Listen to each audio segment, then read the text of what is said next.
The Foreign and Commonwealth Office Minister has just returned from a fact-finding trip to the Congo, and he wanted to bring the House of Lords and fellow politicians up to date on the situation there. It was imperative, he said, to tackle both the short-term and the long-term problems of the region. As I saw for myself in North Kivu, the situation in the region remains fragile. Despite the recent ceasefire agreements, there have been renewed fighting over the last week, and the situation is volatile. Since the end of August, this conflict has resulted in an estimated 250,000 displaced people in North Kivu, bringing the total in North Kivu to well over 1 million, and additionally at least 100 civilians have been killed.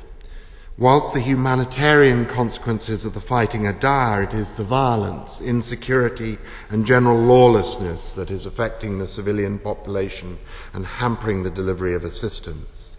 Last week's fighting has resulted in fresh displacement in areas difficult for the humanitarian agencies to reach, although we're still not clear quite what the numbers are.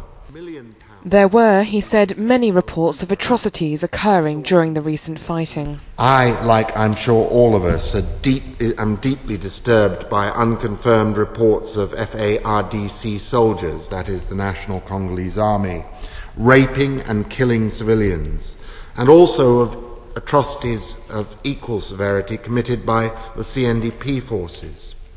We also have reports from Human Rights Watch and other NGOs that there has been large-scale forced recruitment, including children, by not just CNDP but Pareco and the Mai Mai militias as well.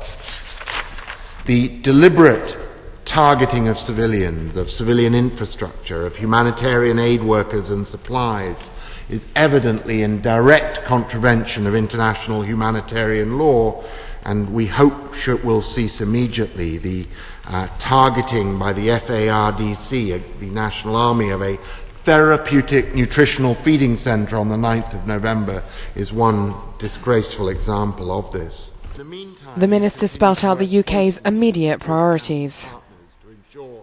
The UK's immediate goal is to ensure that the ceasefire agreed in October in North Kivu between the CNDP and the government remains in place, and to try and bring an end to the fighting and allow humanitarian assistance to reach the displaced people around Goma and other affected towns in northern Kivu.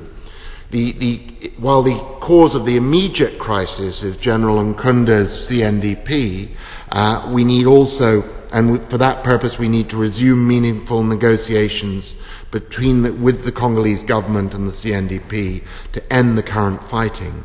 But we must also tackle the longer-term underlying cause of instability in the Great Lakes, the continued presence of the FDLR and the Hutu genocidaires within it in eastern Congo. The minister also urged regional leaders to push for a peaceful solution. Chosen to update us through this debate this afternoon.